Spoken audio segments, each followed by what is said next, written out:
শুভ সকাল বন্ধুরা, আশা করছি সবাই ভালো আছো, সুস্থ আছো। অপোজিট ফ্যামিলিতে সবাইকে অনেক অনেক ভালোবাসা জানিয়ে স্বাগত জানাচ্ছি।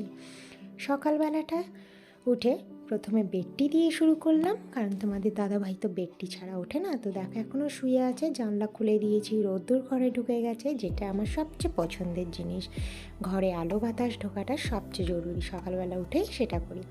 তো তোমাদের দাদাভাইকে বেডটিটা দিয়ে এসে আমি চলে এসেছি এখন মেথি মৌরির জল খেতে। তো এটা মেয়ের জন্য ছোট গ্লাসে, আর বড় গ্লাসে আমি নিয়েছি। তোমাদের দাদাভাই আবার পরে খাবে, আগে বেডটি খেয়ে তারপরে অন্য কিছু, তারপরে এটা। তো আমি একটু জানলার ধারে ফ্রেশ হাওয়া নিয়ে নিলাম। ফ্রেশ একদম এয়ার, মানে বলে না সকালবেলার যে একদম তাজা জিনিসটা, মানে হাওয়াটা পাওয়া যায়, আলো বাতাস সব কিছু একসাথে। আর তার উপর বৃহস্পতিবারে অনেকে ঘরে সকাল সকাল পুজো দিয়ে দিচ্ছে, যাদের বাড়ি গোপাল আছে তারা তো সকালে পুজো দিচ্ছে, যেমন পাশে ফ্ল্যাটে। তো সেই জন্য সেই মধুর, সেই ঘন্টার আওয়াজ, সেই ধূপ ধুনোর গন্ধ সেগুলো আসছিল, তো সেটাই দিচ্ছিলাম, খুব ভালো লাগছিল।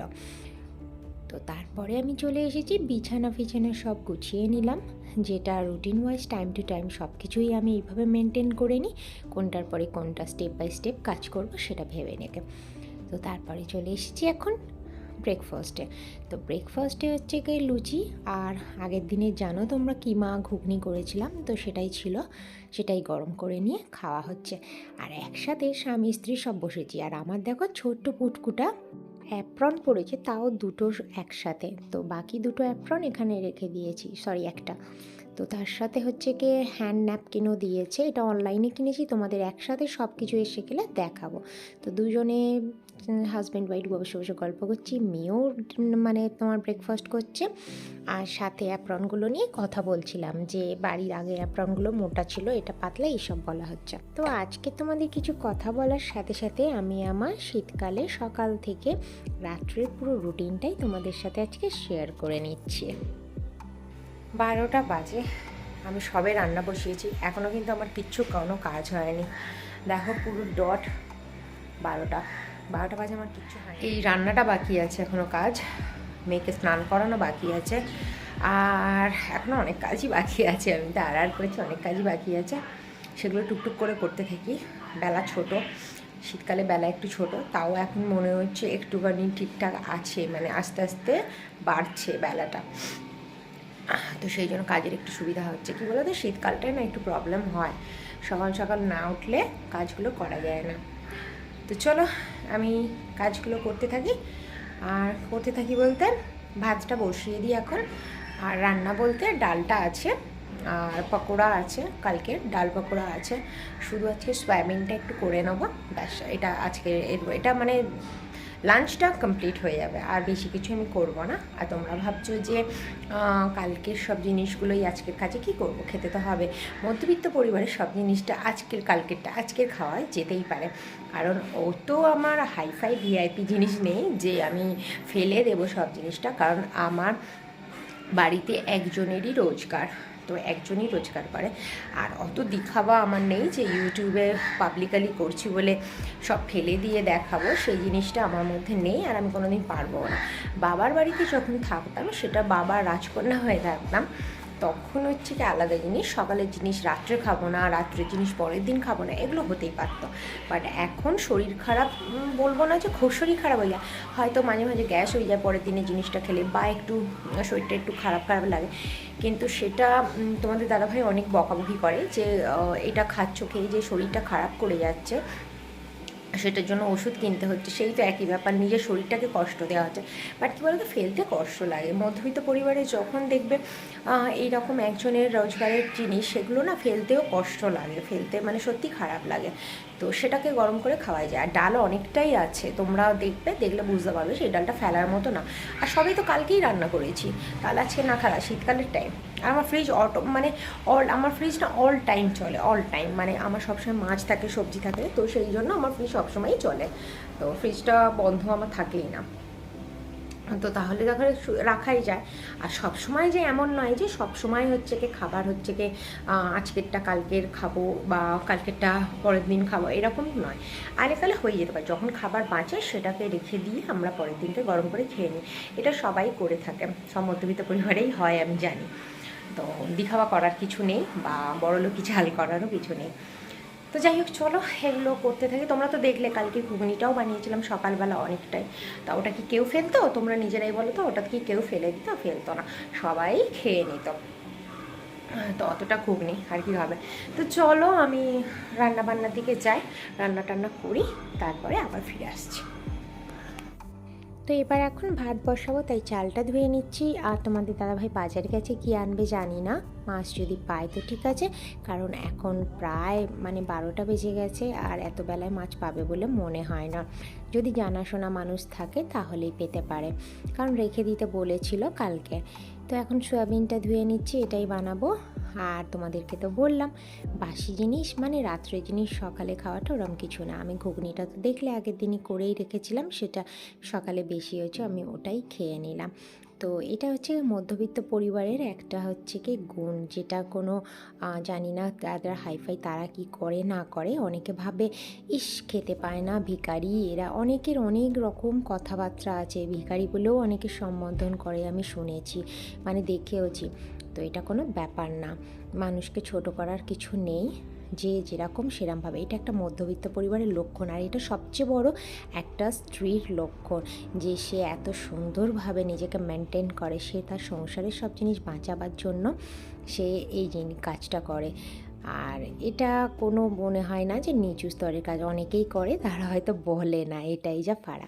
তো চলো আজকে তোমাদের সাথে অনেক কিছু শেয়ার করলাম, অনেক কথাই বললাম, আর আমার রুটিনটাও দেখে নিলে। তো এখন হচ্ছে গিয়ে দেখলে লিকুইড দিয়ে দিলাম, দিয়ে এখন ঘর পুছে নেব।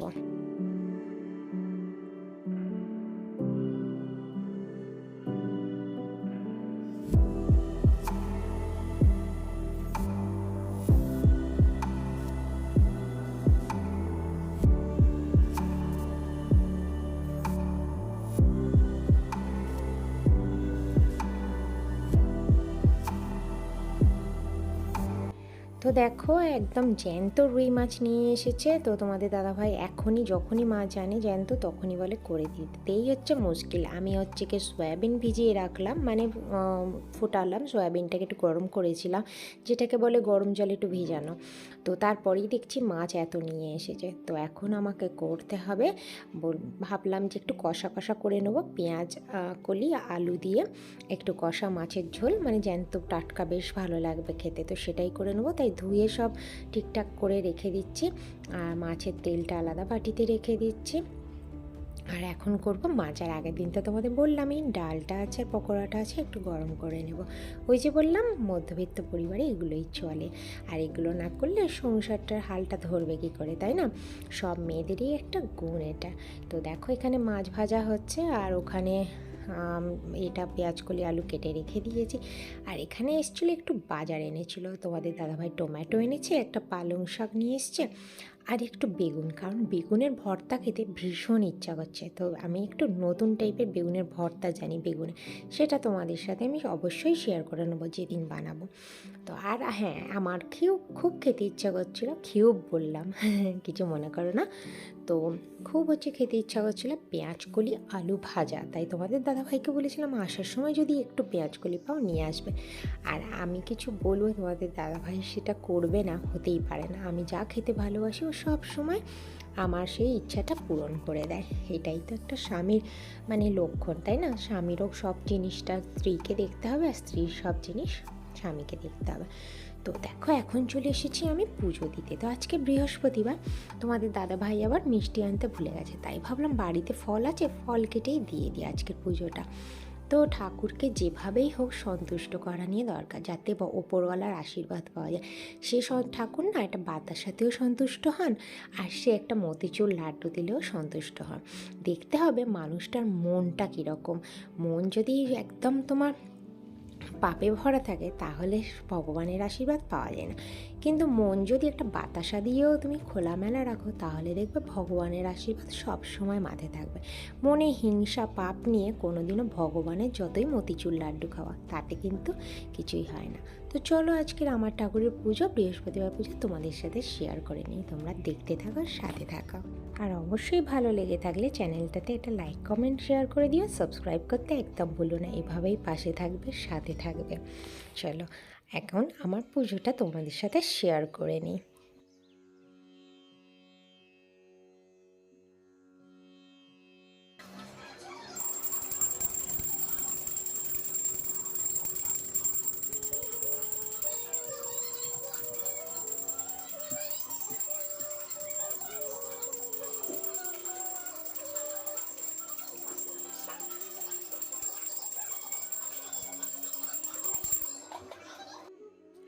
আমার ভীষণ ভালো লাগে ঠাকুরের নিজের মতো করে সাজিয়ে পুজো দিতে। সে কোনো কিছু বড়সড় থাক আর না থাক, হয়তো ফুল নেই আমার কাছে অনেক, হয়তো অনেক ভালো ভালো প্রসাদ নেই, কিন্তু আমার মন দিয়ে ঠাকুরের পুজো করতে ভীষণ ভালো লাগে। যখনই পুজো দিই আমার মেয়ে তখনই চলে আসে ধূপ ঘোরাবার জন্য, শঙ্খর আওয়াজ শোনার জন্য, আর সবসময় প্রসাদ তো তুলেই নেবে। আর এই দেখো এখানে এই ঘটিটাতে ফুল আছে আর জল আছে, এটা আমি তুলসী মঞ্চতে দেবো বলে রাখলাম। তো আজকের পাঁচালি পড়ার হয়নি, কারণ এই পাঁচালিটা শুনে নিয়েছি কানে। আমি যখনই এরকম পুজো দিই, আমি পাঁচালি পড়ার যখন সময় হয় না তখন আমি কানে শুনে নিই পাঁচালি। তো এখন হচ্ছে লাঞ্চ টাইম, কারণ পুজো দেওয়া হয়ে গেছে, এবার তো খাওয়ার পালা। আরেকটা কথা বলে দিই, মেয়ের কিন্তু অনেক আগেতেই আমি খাইয়ে দিই, তো আমরা লাস্টে খাবো। তো মেয়ে খেয়ে দিয়েই ঠাকুরের প্রসাদ যে ফল দিয়েছিলাম সেগুলো ও খেয়েছে, আজকের আলাদা করে ওকে আর ফল কেটে দিইনি। তো এখানে তোমাদের দাদাভাইকে আগে খেতে দিচ্ছি, তারপরে একসাথেই বসবো, কিন্তু তোমাদের দাদাভাইয়ের যে থালিটা দিচ্ছি সেটা তোমাদের সাথে শেয়ার করলাম, আমারটা আর করলাম না। আর আজকের লাঞ্চ তো তোমাদের সাথে বলেই দিলাম তখন, পেঁয়াজ আলু দিয়ে রুই মাছের কষা কষা আর ডাল আর পকোড়া, যেটা আগের দিন ছিল। তো এখন হচ্ছে সন্ধ্যাবেলা, মানে রাত্রের খাবার কি করব তোমাদের সাথে শেয়ার করে দিলাম। তাই সবার আগে জানি গুড ইভিনিং। তো আজকের হচ্ছে কি ছাতুর পরোটা বানাবো। তো ছাতুর পরোটা করার জন্য দেখো প্রথমে তো ময়দাটা মাখিয়ে নিয়েছি, আর ছাতুটা নিয়েছি, ছাতুতে পেঁয়াজ লঙ্কা চাট মশলা দিয়েছি, আর সামান্য সর্ষের তেল দিয়ে একটু জল দিয়ে মাখিয়ে নিয়েছি। নিয়ে এভাবেই পুর বানিয়ে নিয়েছি, নিয়ে এখানে হচ্ছে কি পুরটা দিয়ে আর এভাবে গোল গোল করে যেমন কড়াইশুঁটির কচুরি বানায় বা এমনি নর্মাল যেরকম পরোটা ফরোটা করে সেরকমভাবেই বেলে নেবো, নিয়ে ছাতুর পরোটা করবো। তোমরাও এইভাবে করতে পারো, দুটো খেলেই পেটটা না পুরো ভরে যায়, আর ভীষণ ভীষণ টেস্টি হয়, ভীষণ ভালো লাগে। আমি তো এভাবেই করি, আলুর পরোটা ছাতুর পরোটা যে কোনো জিনিস পুর দিয়ে পরোটা এভাবেই বানায়, আর আমার দারুণ লাগে ছাতুর পরোটা খেতে। আমাদের বাড়িতে আবার অনেকে শুকনো লঙ্কা দিয়ে থাকে, কিন্তু আমি এখানে কাঁচা লঙ্কা ইউজ করেছি, তোমরাও সেটা করতে পারো, যে যেটা ভালোবাসো সেভাবেই করতে পারো। তো আজকের ডিনার আমাদের এটাই। তো আজকের ব্লগটা যদি ভালো লেগে থাকলে অবশ্যই পাশে থাকবে, সাথে থাকবে। আমার প্রত্যেকটা নতুন আর পুরনো বন্ধুদেরকে অনেক অনেক ভালোবাসা জানাচ্ছি। তো চলো আজকের মতো টাটা, সবাই ভালো থাকবে, সুস্থ থাকবে। আর হ্যাঁ, পরোটাটা করার পর খাওয়াটা অবশ্যই শেয়ার করে দেবো তোমাদের সাথে, কিভাবে আমরা একসাথে বসে ডিনার করি। আর কেউ কিন্তু আলাদা করি না, কারণ লাঞ্চটা স্বামীর সাথেই করি, ডিনারটাও স্বামীর সাথে করি। শুধু আমার চুটকুলা মানে আমার ছোট্ট পুটকু সোনা, তাকে সব কিছু আগে করিয়ে দিই, কারণ ও তো এখন ছোটো, সবে 2 বছর বয়স। 2 বছর বয়সে তো আর লেট করা যায় না। আমরা রাত্রি 11টায় খাই, 10:30টায় খাই, ওকে 9:30 থেকে 10টার মধ্যে রাত্রে খাইয়ে দিই। আর সকালবেলা ঠিক 1:30 থেকে 2টোর মধ্যে, তাও 2টো হয় না, শীতকালে তো, গরমকালে 2টো হয়ে যায়, শীতকালে 2টো হয় না। তো দেখো এক এক করে পরোটাগুলো ভেজে নিচ্ছি। তোমাদের যদি ভালো লেগে থাকলে তোমরাও কিন্তু এরমভাবে বানাবে ছাতুর পরোটা।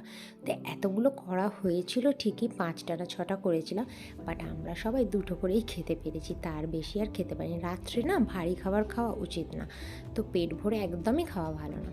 তো দেখো কতটা পুর হয়েছে, আর একসাথে গল্প করতে করতে এভাবেই টিভি দেখতে দেখতে আমরা ডিনারটা সেরে ফেলেছি। তো চলো আজকের ব্লগ এখানে শেষ করছি, কাল আবার ফিরে আসছি একটা অন্য কিছু নিয়ে। সবাই ভালো থাকবে, সুস্থ থাকবে।